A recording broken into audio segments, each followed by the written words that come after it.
Mary Me, Annie here. Every now and then I'm going to do something which I'm thinking of as kind of an ad hoc video. That's going to be something that I'm either getting questions in response to a video I do or emails in response to it that I want to just capture in the moment with no preparation, no particular concerns about lighting or me or anything else, just being in the moment with a question or questions that I'm asked. Not even going to edit these. It's going to be quick and easy for me to make a conversation out of this. So this one has to do with, I've had several people reach out to me recently about being overwhelmed at collection of information that's part of their process of learning and frustration with organizing it.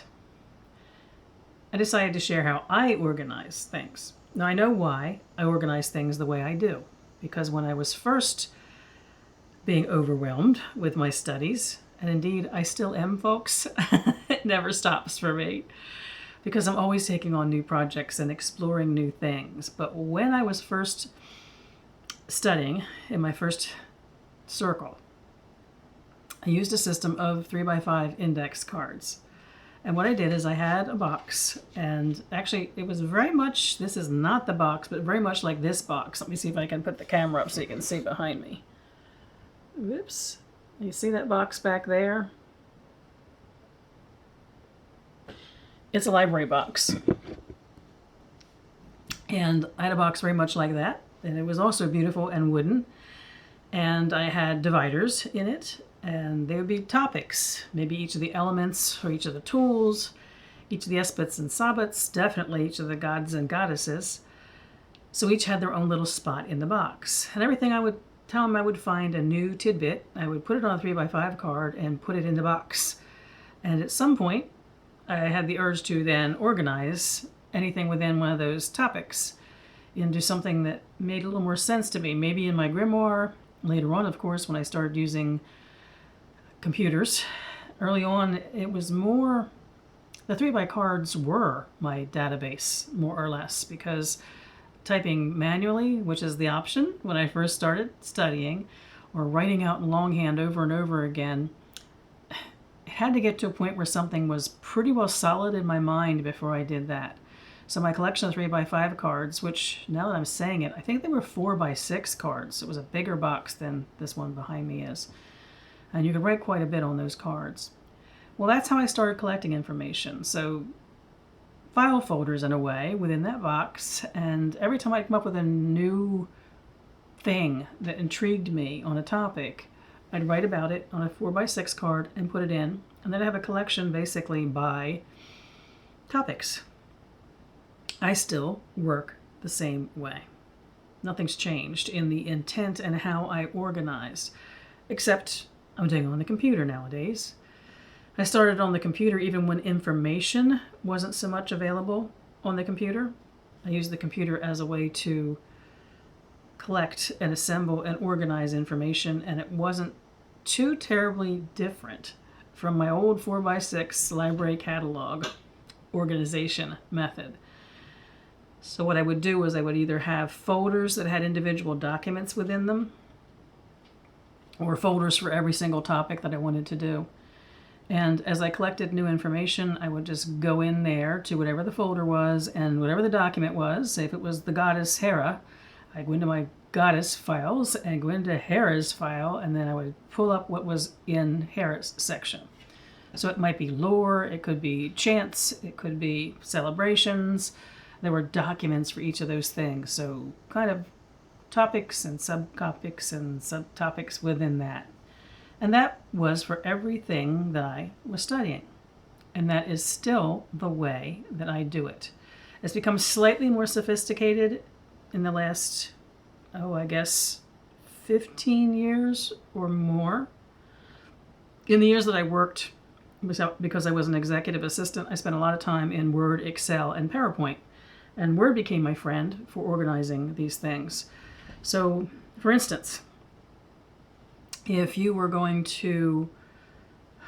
me right now and you were exploring everything a certain deity might be, let's use as an example. So if I were exploring, and I am, everything that I can come to understand about Hades, I have a document in my laptop for Hades, and then I have a document within that. So I may collect like images and things in separate documents, but there's one big Hades document. And how I do it is I create a starting place.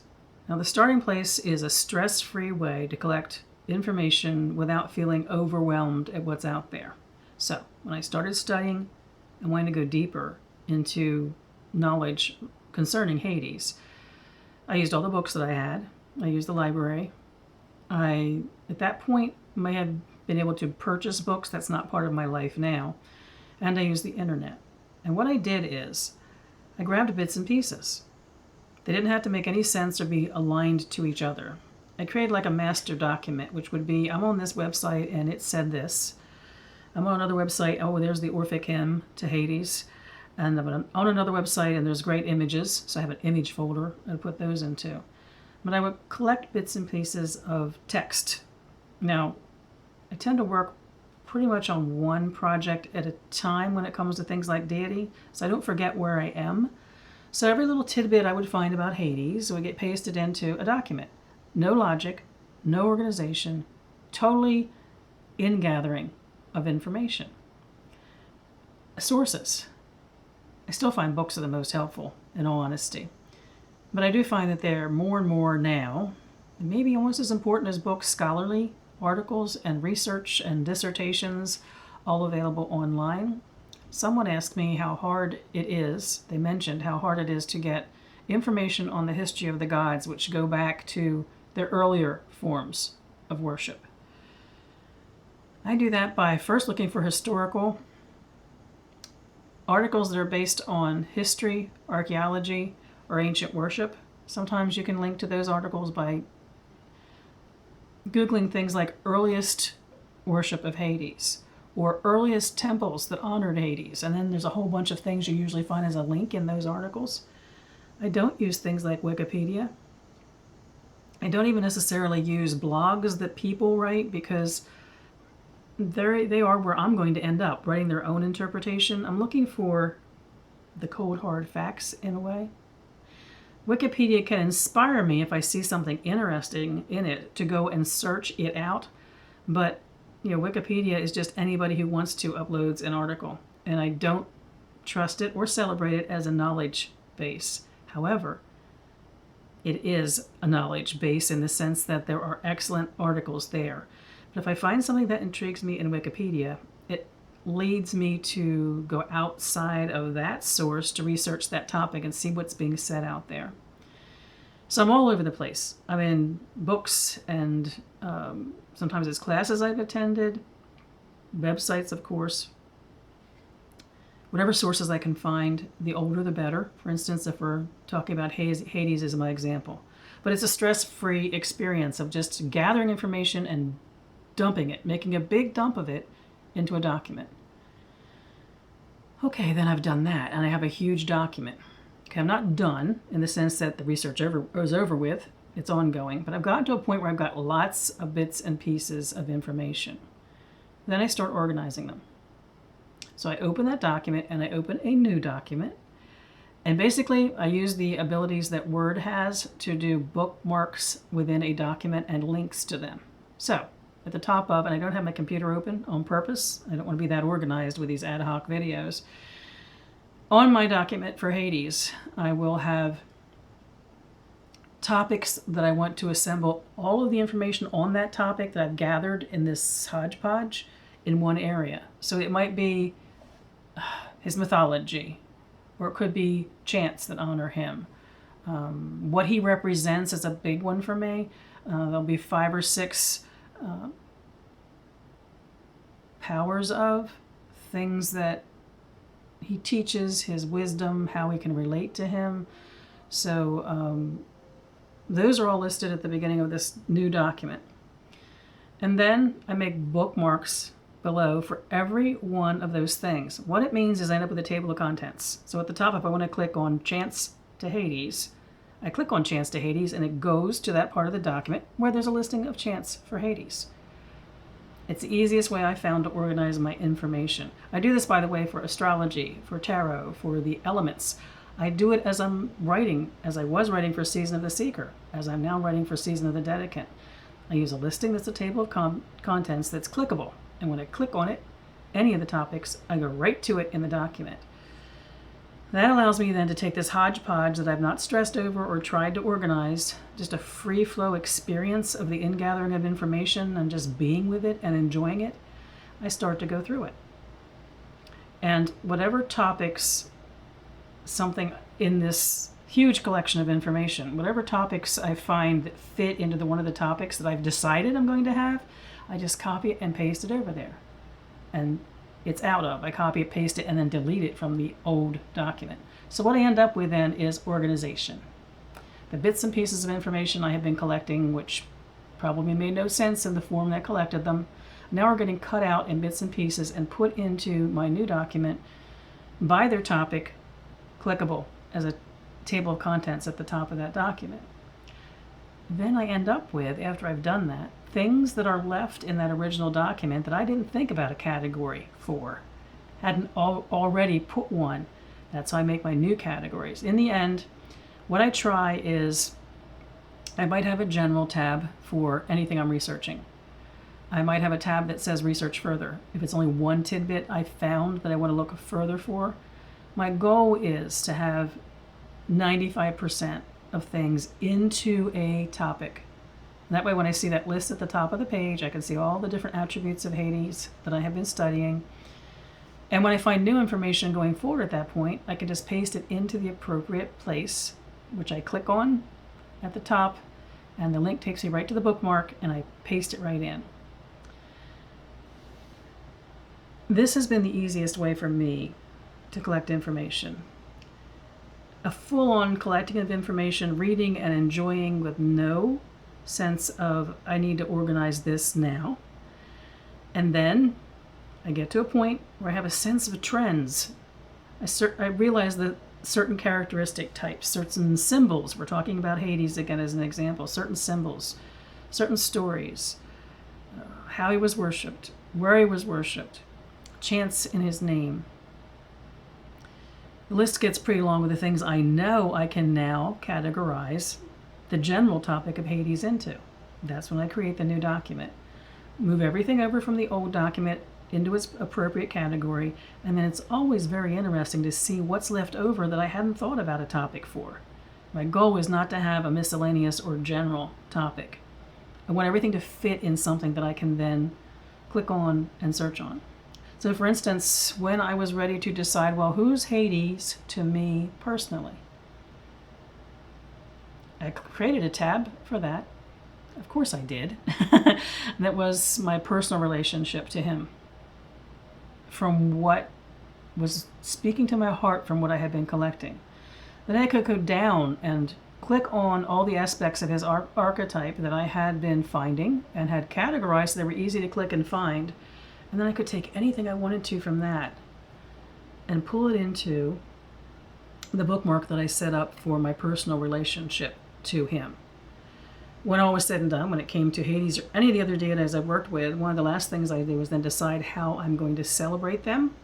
So again, I can go back to the historical celebrations that I have put in that section of my manuscript on his behalf, what he means to me, what time of the year I might want to do that honoring, and then I have a tab where I can start creating my way forward with him. So in the end, I have a computer that has folders. Within folders, I have a document that's the general collection of the information I'm assembling hodgepodge. And then there's that more sophisticated document, which is the one where there's a table of contents that starts it, clickable, a link then to a bookmark within the document where everything in that same conversation or focus is in that group. I've done this with tarot. I'm still doing it with tarot. When I study a card, every time I find a new aspect to consider in the meaning of the card, it gets its link and bookmark. And going forward, then I can add anything I want to that. I have links to the artistic symbols in each of the cards, and then within that I have every one of the artistic and color and numerological and Kabbalic and astrological influences that are part of each card. So if I want to, for instance, think of the Fool in the color yellow. There's a tab for yellow that I've captured everything I could find about what the color yellow means on that particular card. Kabbalah is the same way for me. When I started studying the spheres, and I'm still in that beginning phase more or less of that, I'm out there then collecting anything I can find on a particular sphere. Just collecting and reading and just glorying and cozying up with my computer, the books that I have, and collecting information into a nonsensical, unorganized document, which I then organize. I learn as much when I do this, from the categories I set up, thinking, oh, this will cover it, now I can organize things, to the categories that when I'm done, there's still things in that hodgepodge document that I did not name. And sometimes I learn some pretty powerful stuff from that. This technique works for me. It really is a modern interpretation of the 4x6 library cards that I used to use in my box, where there's a collection of what can seem to be random information because you're picking it up in bits and pieces here and there. For instance, if I'm in my own books researching Hades, I'm going through every book I have in this house, going to the index, finding Hades, then going to read about him there. Then I grab information that's new, that's not already in my collection, and can add it to my little database that is growing. So in my folders on the Kabbalah, I'll have a sphere, the name of a sphere, and then within the sphere I will have the different topics that I want to explore in regard to each sphere. And it's all linked and bookmarked. It makes, after the initial burst of the beauty and the frenzy of study, that initial fact checking and information gathering, when that is past, it's very easy as I find new things then to open up the document, look at the links I've set up, and find a place my new information fits, click on it, it goes to that place in the document, and I paste it in. I wanted to share that because it's how I take care of organizing information. And if I didn't have a system like that, this contemporary system that mimics that old 4x6 card system, I wouldn't have the joy that I do in collecting information, because I'm always collecting information on herbs to add to information I already have, and stones and the elements and the seasons and the celebrations and the gods and astrology and Kabbalah. And I have found, first, the passion and fun of the initial collection of information that's just so freeform. And then when you organize it, it's so easy then to grow your collection of information going forward. Sometimes we have so much information we're reading, we start collecting the same thing over and over again. And this is a way to find the fresh things, click on their topic, and put them in. Wanted to share this is how I organize. I do this with recipes. I do this with household responsibilities. I do this with church responsibilities. It's the way I organize. You got to understand I'm uber organized that way. I really need things to be that kind of logical. In the end, though, really, I do this way because I want the pure joy of studying and finding tidbits and collecting them without it being, first, a waste of my time if I can never find that information again. And second, I want it to be organized so that I can always click on a table of contents on anything that I've added to my master documents and get to everything I've created for that document. The 4x6 cards works fine. 3-ring binder by topics works fine. But this is the system that's worked best for me, and I promised a couple of you I would share it, so I wanted to do that as my little ad hoc, maybe not so little, video of the night. I hope that you can experience such joy and freedom of reading and gathering information, and then most importantly, deciding what it means to you in the end. I wish you all mirth and reverence.